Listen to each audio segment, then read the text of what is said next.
Welcome to my video, my program. My name is Mario Janetpour, and I'm a realtor with RE/MAX Alliance here in Louisville, Colorado. I am the author of the book, The Honest Real Estate Agent, and I wrote that book last year, and it's been selling on Amazon very well. So as a result of writing the book, I've been getting a lot of questions from a lot of new real estate agents, so I decided to develop this program here where I could put together different topics for you as new real estate agents and then as you progress along in your career.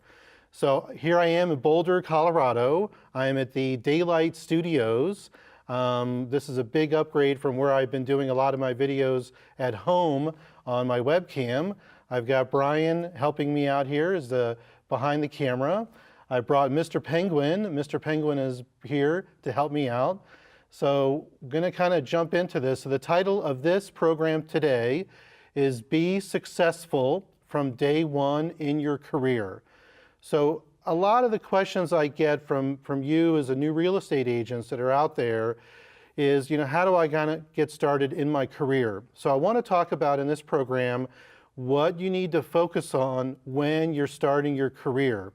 And these are things you need to start thinking about before you start from day one. So I'm assuming all of you are going to get your license, or if you've already gotten your license.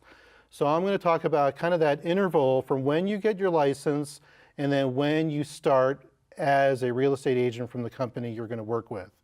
So the first topic I want to talk about is what's really important is the whole personal aspect of becoming a real estate agent. And what I mean is how you're going to be able to develop your career alongside with your spouse or whoever you're living with and your family close by. Because this career is a very up and down type of job. It's not the type of job where you're going to be getting a paycheck every month. It's not a steady paycheck. You're going to go into business for yourself, and you can earn well, but it's not going to be something, boom, every month you're going to get a paycheck. So you need to kind of talk this over with the person that you're living with, your husband, your wife, boyfriend, girlfriend, family, whatever. Because a lot of real estate agents, they start this career, it's very easy to get your license, but it's very hard to stick with it over time and make it a profitable career.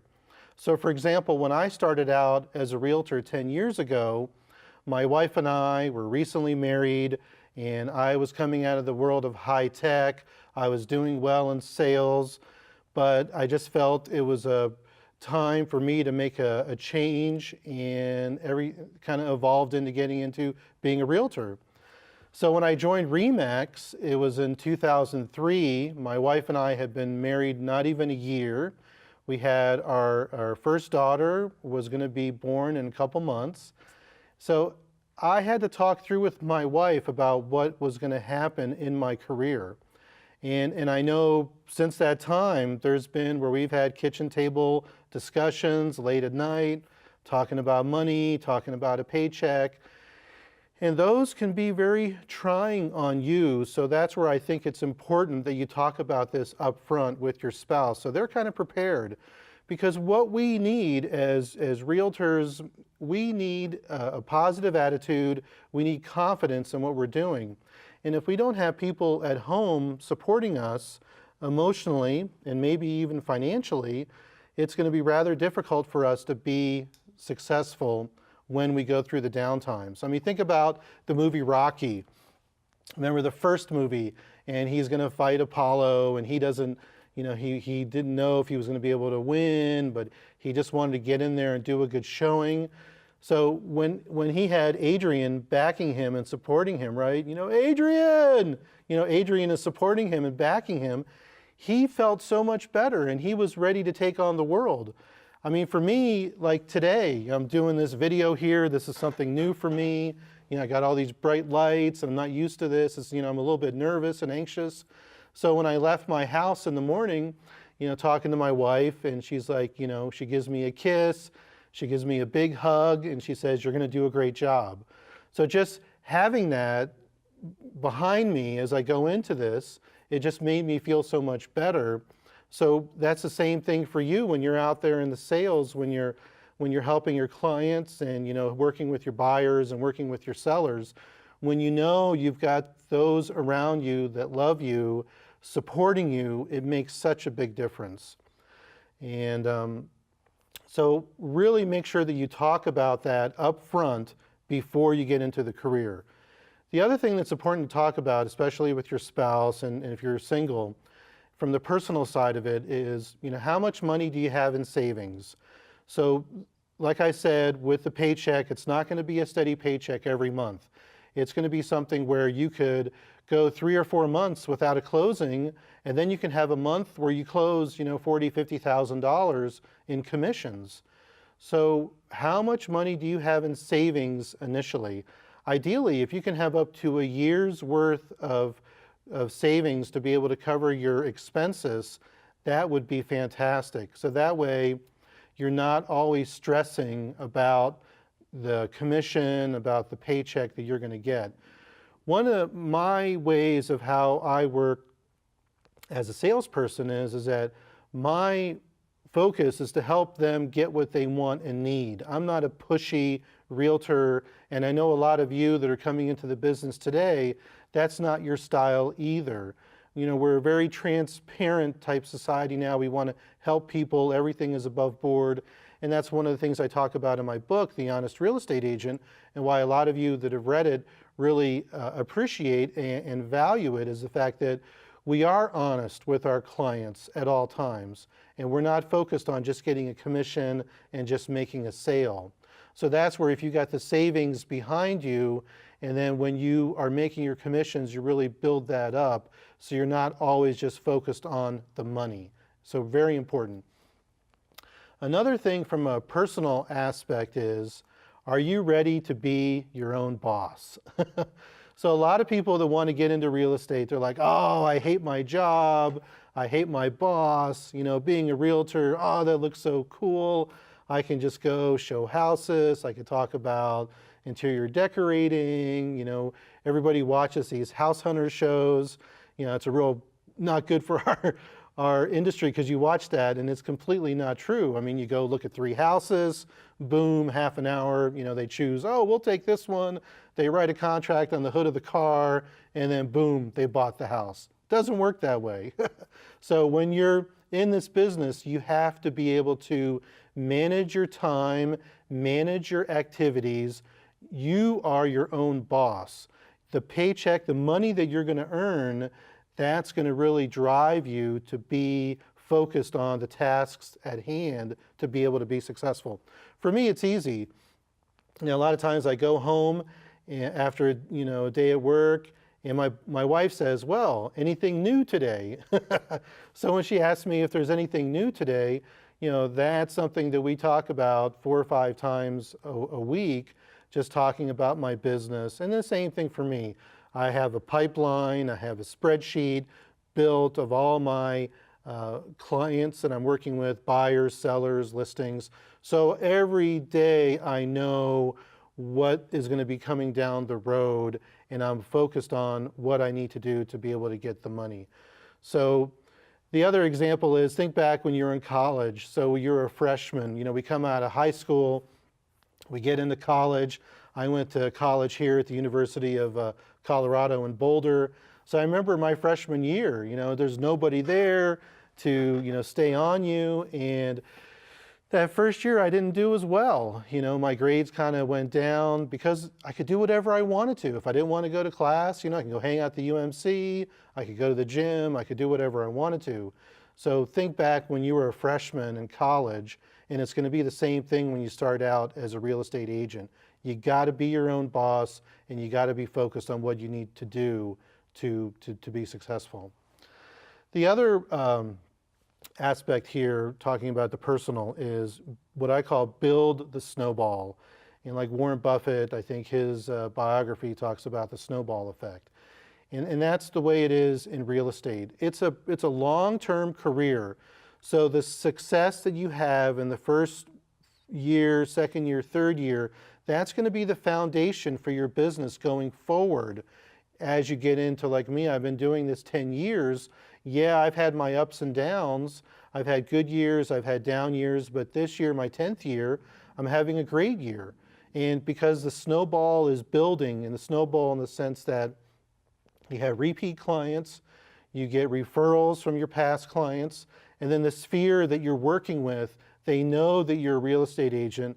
So when opportunities come up where they need help for family, for friends, or they need to downsize, or they need to be able to move away, then you have contact with them within your sphere. So look at it as a long-term business. And then the last thing here, talking about the personal aspect, are you ready to work hard? And I know everybody says you got to work hard, but this type of job, you really have to be able to work hard in the sense that not every day is going to be easy. I mean, some days I go out and I have 2 buyers that I'm showing, and I look at like 20 houses in one day. And I go home and I'm exhausted. So physically it can be demanding, as well as emotionally and intellectually. So there's a lot of things you have to be prepared to be able to work hard. You do an open house, you're standing up for 3 hours, you're meeting people, you're talking. When you're talking and doing all that, that takes a lot out of you. So be prepared to work hard, because those that work hard are the ones that are going to be successful. So the second point here, in talking about what you need to focus on to be successful from day one, is choose your area, your geography first before you get started. For me, looking back now, 10 years ago, I really didn't think that through. So for example, when I'm a real estate agent now in Louisville, Colorado. I work for RE/MAX Alliance. Louisville is a small city of about 20,000 people. It's about 10-15 minutes from Boulder, Colorado. Boulder has 100,000 people, bigger city. So maybe looking back, maybe I might have been better off to hang my license to work for a company based in Boulder, Colorado, and I could still be able to get the business from Louisville. The reason I say this is that wherever you decide you're going to become a real estate agent, you need to look at the territory that you're going to cover. You need to look at the average sales price. You need to look at the demographics, the people that are coming and going. Is this a place where people want to be? And how is the market? Is it a market that is going up in terms of appreciation, or is it an area of declining value? And that's a term that you don't want to hear, and you hear that from appraisers, area of declining value. So I know a real estate agent, and he's actually profiled in my book, Jeff Rising, and he works in Michigan. So his average sale price is anywhere between $40,000 to $60,000 for a house, and that's just his market in Michigan. He does really well, he's very successful, but the amount of volume that he has to do is a lot higher than somebody like, say, myself. This year, as I mentioned, I'm having a good year. My average sales price so far this year is like $450,000. So that's a lot different than having an average sales price of $80,000. So you have to look at the math, and there's no standard commission rate for real estate agents. So I don't want you to think that there is, and you should know that up front. There's no standard commission rate. So if you're talking to your potential managing broker, other real estate agents in the area, you can kind of get a flavor for what the commission rates are in the area that you're going to work in, and then you can extrapolate that back based on the average sales price. Ideally, my goal is to be able to do $100,000, $150,000 a year at a minimum in commissions. 20% of the realtors are generating 80% of the sales. I want you to be in that 80%. So whatever it's going to be in your area, you want to be able to focus in, can I be in that top 20%? So if the area that you live in is not doing very well, and you look back historically, then you might want to consider the best time to start in terms of making a move is when you first start out. Like, for example, I know somebody now in Oakland, California. I was there in California beginning past couple months ago.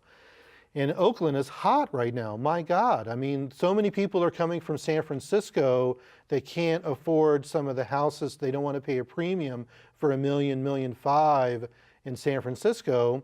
They're going into Oakland now, and they're buying houses 600, 800,000.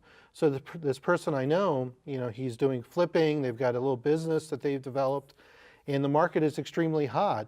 They put on a house recently, I think it was like 574.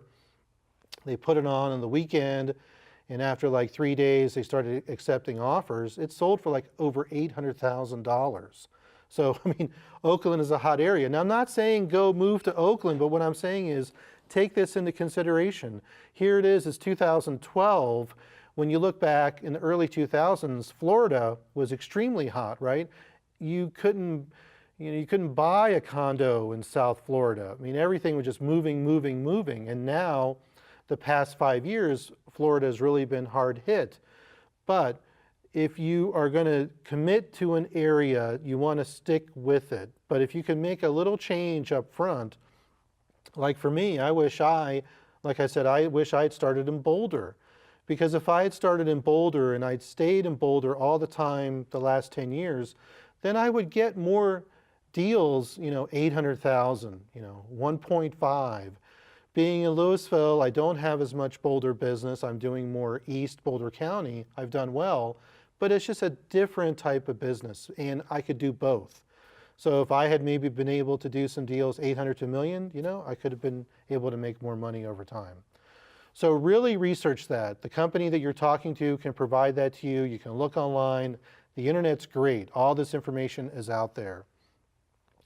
The next thing, this is one of the questions I get all the time from new real estate agents. People read my book, watch my YouTube videos, is how do I choose the right company to work for? I talk about it in my book, but I want to kind of expound on it here because I think it is so important when you're starting out as a new real estate agent, which company you choose to work for. A couple things here. Number one, when you're new, the company that you decide to work for is the company that's going to reflect on you. So an example here, when I was graduating from college years ago, I wanted to get a part-time sales job.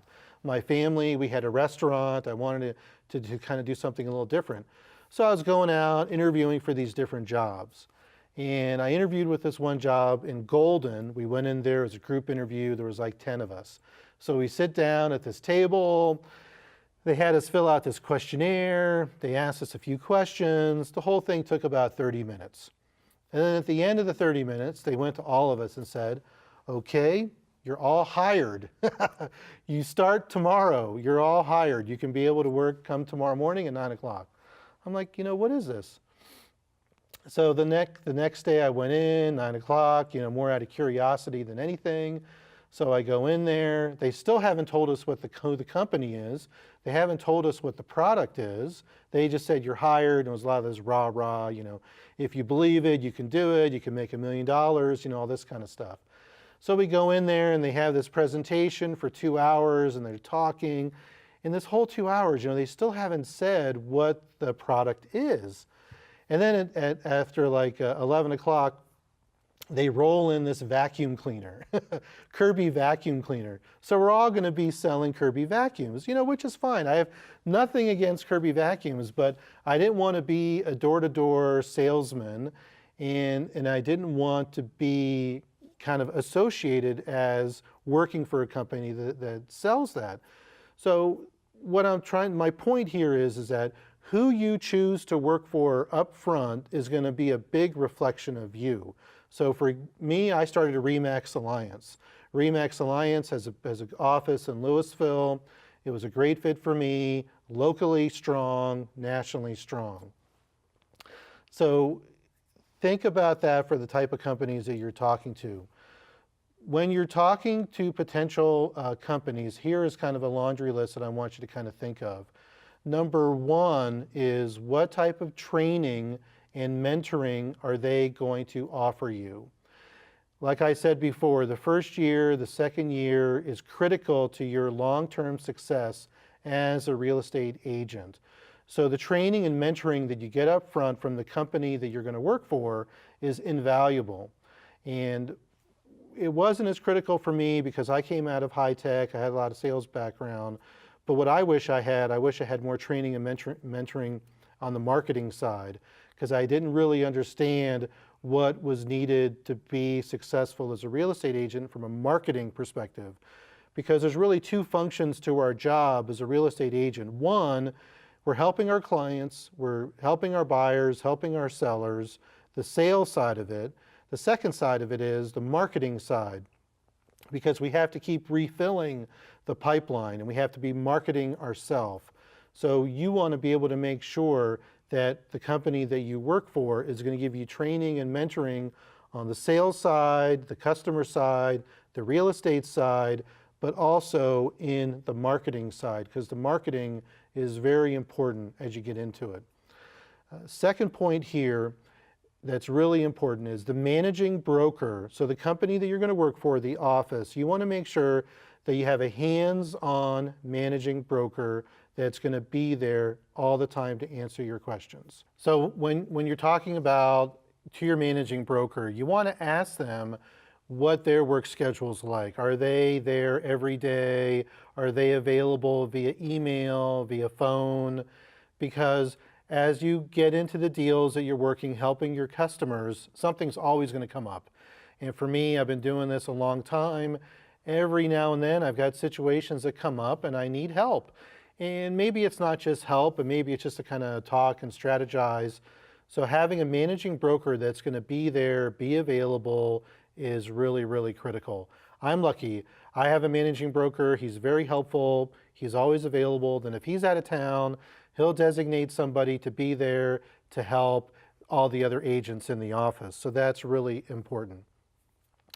The other thing that you want to, when you're evaluating companies to work for, is do they have a good reputation locally? Because you're going to know the area that you live in. You're going to know a lot about the real estate companies, even if you're new.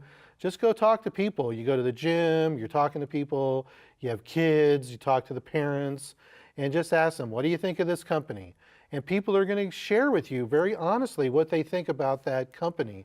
So choose a company that has a good reputation. The other one is their brand name recognizable. Do they have a good brand name out there? For me, RE/MAX, I mean, that's one of the best brands in the world. I mean, everybody knows the RE/MAX balloon, the RE/MAX logo. So after doing this, 10 years, I send my postcards, I have my website. So when people see RE/MAX, they associate, hey, Mario, he works for RE/MAX, all my past clients. Locally and nationally, a good brand name recognition. When you're looking at that office, how are the other agents in that office? Are they good agents? Are they doing business? Are they professional? You want to work in an office that has other good agents because you kind of get that synergy there from your office, office meetings, things that you're doing. But you want to work with other good agents because you want to be able to learn from them.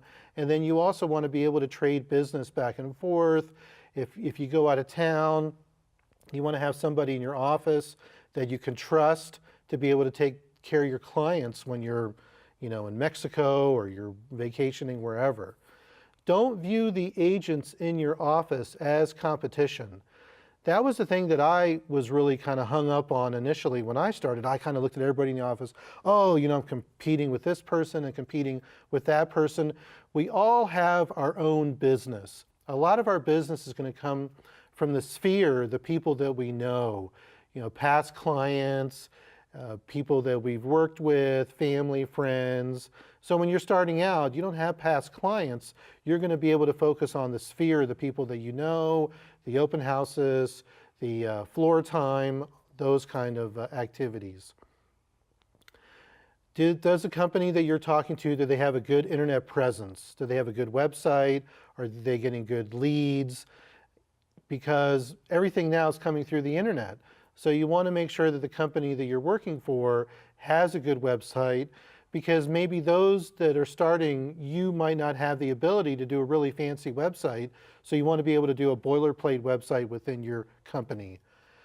And then the leads that you're going to get from your office, that would be ideal if you can get some business through the company that you're going to work for, be it floor time, be it hosting open houses from other agents. You want to be able to get some business through your company. That would be really helpful. The office staff, is the office staff helpful? Do they know what they're doing? What level of service are they going to provide to the agents? Because you're new, you want to be able to make sure that the office staff can help you when you get new listings, when you get a new buyer, all the paperwork, all the processing. It's a very paperwork intensive job, so you want to be able to have support from the office staff. So I've been talking a little bit here about all the different aspects of trying to choose the right company to work for. And as you noticed, I haven't said anything yet about compensation or splits. The reason I haven't done that, I don't feel it's as critical when you're first starting out as a real estate agent. You need to be able to focus on this as a long-term career. Think of this as an apprenticeship. You want to get training, you want to get mentoring, you want to be able to learn the business in the first year to 2 years and then build that foundation going forward. So if all you're focused on is making sure that you get the right split and you work for a company where you get a great split, but it doesn't have all the other characteristics that you need, good reputation, good brand name, and be able to get the training and the mentoring, be able to get some business. Yeah, maybe you might be all out there all alone on an island and you're getting 80% split, let's say, but 80% of nothing is nothing. And I'm not saying that you're going to get nothing, but what I'm trying to help you focus on is it's not as important to really focus on the splits and the compensation up front. You want to be able to make sure that the company you work for is going to help you get your career started. You get that training, get that mentoring. They have a nice office space, they have good conference rooms, so when you bring your clients in, you don't feel embarrassed about where you're meeting. You don't want to have to be meeting people all the time at a coffee shop. You want to be able to bring them back to your office. So really don't get so hung up on the money initially. Like I mentioned, when I started out, I wish I had focused more on a little bit more training and helping on the marketing side. So that is something that's really, really important nowadays. And this is something I think with my program here, I could be able to help you with. One of the other questions I get, the next point, number 4 here, is I get asked a lot, should I join a team? Should I be a licensed assistant? Or should I start out on my own from the very first day? Now, these are really good questions, and it's really hard to give a blanket response because it's going to be based on your situation. Real estate agents, we got people that are coming into the business, 18, 19 years old, all the way up to people that are, senior citizens, 60, 70 years old. Some people get into the business. So there's no right or wrong answer there. It's all going to be based on your experience, your work experience, your life experience, what you're going to bring to the table as a new real estate agent. So if you're somebody who has 0 sales experience, and let's say you've been a teacher and you don't have that sales experience, then I think you could consider maybe being a licensed assistant, working for a strong realtor, a strong real estate team, maybe do that for a year, learn the business. It's like an apprenticeship, like being an electrician, being a plumber, whatever you want to look at it. You want to be able to learn as you go, build going forward. So you can be a licensed assistant. You could be working for a team. Maybe you're just a buyer's agent and you work for a strong team and they're doing a lot of business, and then they will be able to provide the leads to you. They have a split based on that, which is totally fine.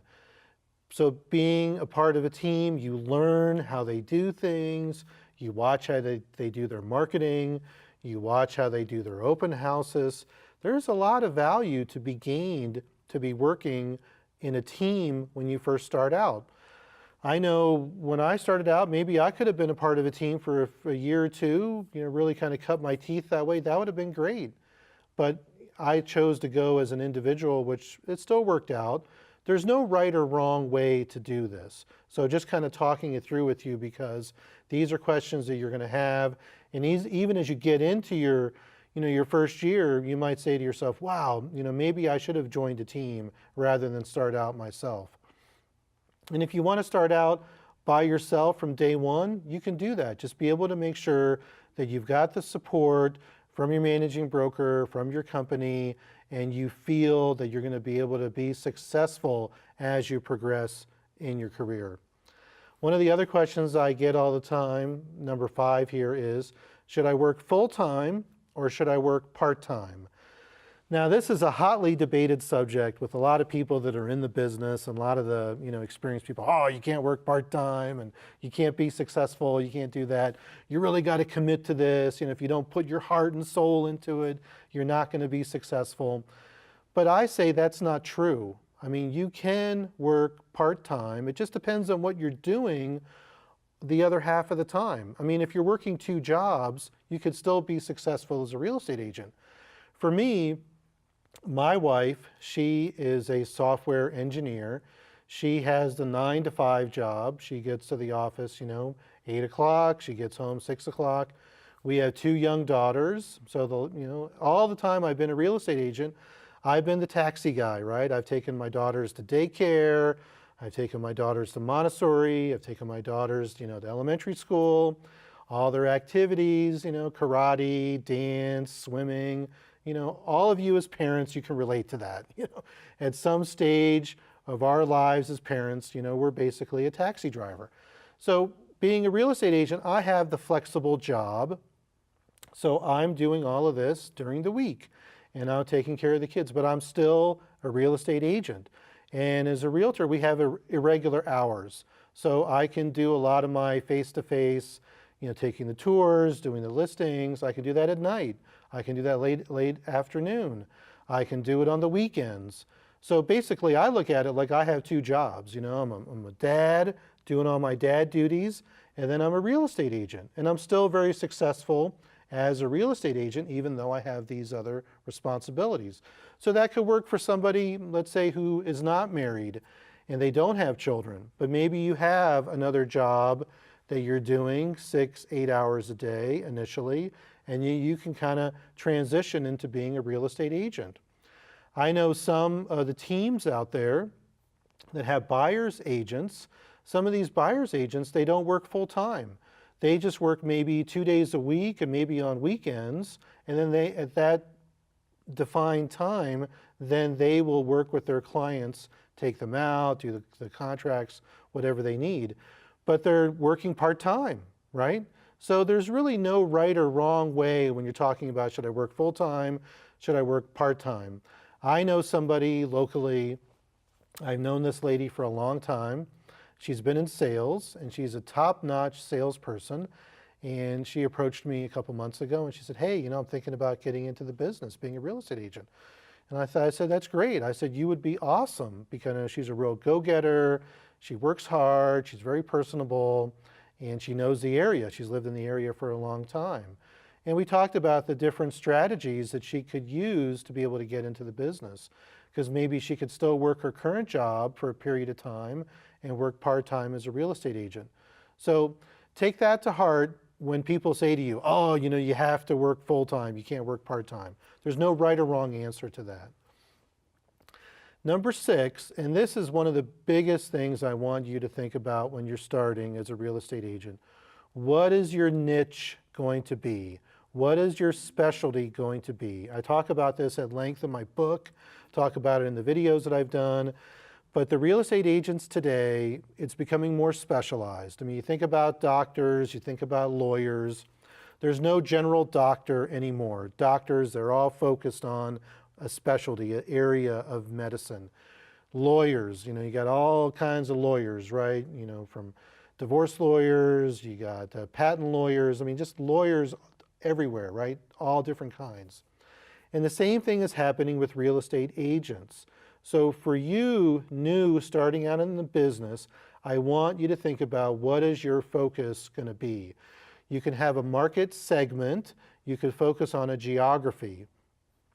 So like talking about my example, when I started, I was in corporate housing. I was doing a lot of corporate housing when I transitioned from my high-tech sales getting into the world of real estate. So a couple years I was doing corporate housing. And as a result of doing corporate housing, I learned a lot about the relocation business. And relocation is really big here in the Boulder area. Boulder is beautiful, right? I mean, Boulder, Louisville. Louisville was ranked #1 city, best place to live in by Money Magazine. Boulder is in all the magazines as well. A great place to be, a great climate. I love living here. So a lot of other people feel the same way. I helped somebody a couple weeks ago. They're coming from Italy, and they're lived in the US. Now they want to come back. So I had that experience being in corporate housing, so I could leverage that experience getting into real estate. So what is your experience? What is your area of specialty? What is your passion? I like corporate housing. I liked helping people move here because I love the area. I mean, I can be an ambassador to Colorado, and I really enjoy that part of what I do. It's not just focused on the housing and the contracts and everything. So where is your passion? And there's a lot of things. I know there's a new realtor that I've met, and he lives up in the Boston, Massachusetts area, and he's really into all the green stuff, right? The environmental friendly housing, eco, and that's big now. So maybe that could be your area of specialty.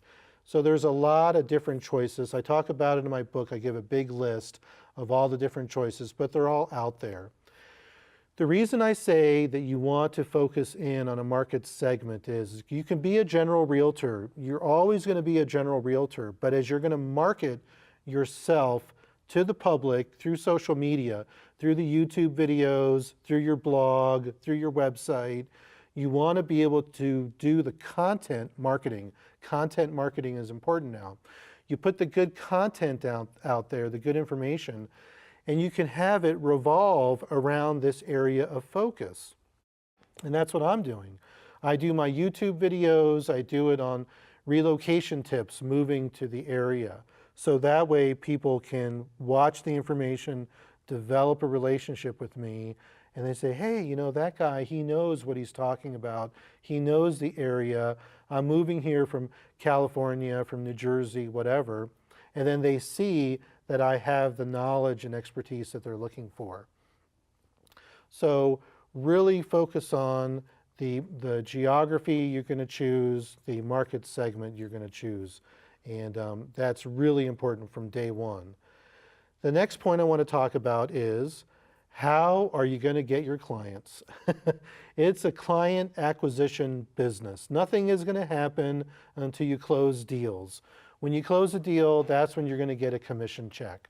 So when you're first starting out, before you hit the ground running, you want to be able to research how you're going to get clients. And you could talk about this with your managing broker, talk about how effective floor time is, and what floor time is for those that don't know what that is. I've said it a couple times. What that is that the company that you work for, they will have what's called floor time, where they will always have an agent on staff on the floor that could be able to answer questions via the phone, or if somebody were to walk in. So like in my office, we get people to walk in, say, oh, I'm thinking of moving to Louisville, can I talk to a realtor? And whoever is on floor time will come and help that customer. So you want to find out from your company how effective is floor time. The other way you can get new clients initially when you start out is hosting open houses.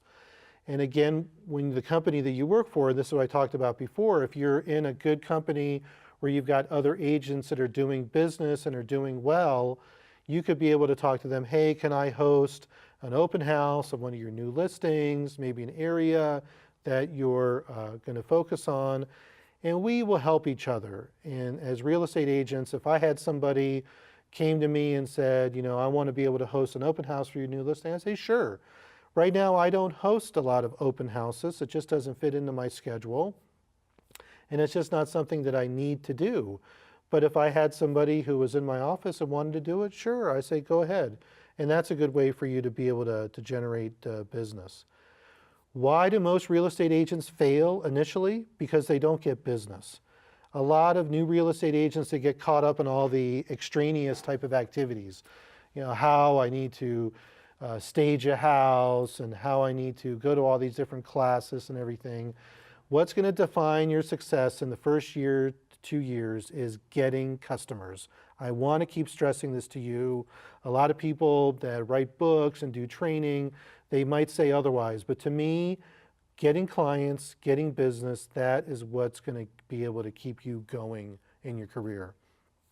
So you want to research that up front. So when you research that up front, then you're not going to have any surprises 60 days in. You're like, oh, you know, I don't have any business and I don't have any clients. And you know, that might happen, but you want to be able to get clients and business up front because that's how you're going to be successful. Do a financial model. Just do a spreadsheet and look at what you need to be able to close over the first year and what you want to close in the second year. And then the other thing is you want to know all your costs up front. You know, to be a real estate agent, you got realtor fees, you join the local MLS, you got MLS fees, E&O, errors and omissions insurance. You need to be able to pay that up front. And then all your other business fees, you have, you know, business cards for sale signs. Depending on the company that you work for, you might have to pay for it or they might pay for it as a part of the program that you're going to be with them. Number 8 here is do all of the pre-sales planning before you start working. If you can do a lot of this before you start working, then that way from day one, you're out there, you're working, trying to get clients, you're trying to help the customers that you've already established relationships with, and you're not wasting the first 90 days. Oh, I'm doing a business plan, and oh, you know, I got to do this, I got to go to this class and that class. No, you want to be getting clients, you want to be getting business, you want to be helping your customers. So do all of this as best you can before you start. The other thing that could be helpful, get a good picture of yourself before you start, like a headshot. And you know, I'm not talking like a glamour, you know, those glamour shots. Company I worked for years ago, we had a lady who had a big glamour shot up on her cube, and we all laughed about it. Just a standard head and shoulders. You know, you want to be current. You know, it doesn't have to be that elaborate. Get somebody, take a good picture, but you want to be able to use that picture when you start in all your social media, your websites, etc.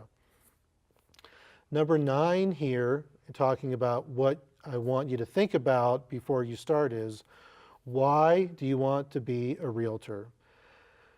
This is really important because a lot of you that start out, one of my feelings is a lot of you shouldn't be a real estate agent because you just don't have the right motivation. You're not really geared towards being a real estate agent. You're just kind of trying it out. It's like Yoda said, right? Don't try, do. So for those of you that are starting out, I really want you to ask yourself, why do you want to be a real estate agent? What is your motivation? And you want to then backtrack from that. And when I started out in sales 25 years ago, 27 years ago, the book that was kind of my foundation was The 1 Minute Salesperson by Larry Wilson and Spencer Johnson. It was kind of an add-on to the 1 Minute Manager. And the 1 Minute Salesperson talks about how your selling philosophy is to help other people get what they want and need, and when you help them, you will get what you want and need. So that has always been my belief as a real estate agent, and it's great because this is a meaningful job helping our customers buy or sell their house, and it's really a huge part of their lives. So when I'm helping them get what they want and need, then I will get what I want and need, and that's where the motivation comes in. So if your motivation is, you know, I just want to get a paycheck, I just want to make, you know, $250,000, I just want to be able to, you know, keep rolling in the commissions, it looks really easy, that is not going to be a good philosophy long term because there's a lot of ups and downs that we go through in our business, and to be able to stick with it long term, you really have to believe in what you're doing. And like I said, I love being in sales. I love being a realtor because I get to help my clients. We are, defining our customers' lives by where they live, and it's very meaningful. So ask yourself, why do I want to be a realtor? Why do I want to be able to do this? And then write it down, and then keep that with you as you're moving along in your career. The last point I want to talk about is don't give up. Don't give up. For those of you that have everything that I've talked about thus far, you have the right motivation, you're working hard, you're working for the right company, you're doing all the homework, you're really, really working hard, don't give up. There's been many times in my career where I could have said, this isn't working out. I'm not making the money that I wanted to. It's so hard. I've had all these customers and these deals fall apart. And I could have easily walked away many times. And that's going to happen to you, where you're going to have a situation where you're going to say, I just can't do it anymore. But what I'm asking you to do is don't give up.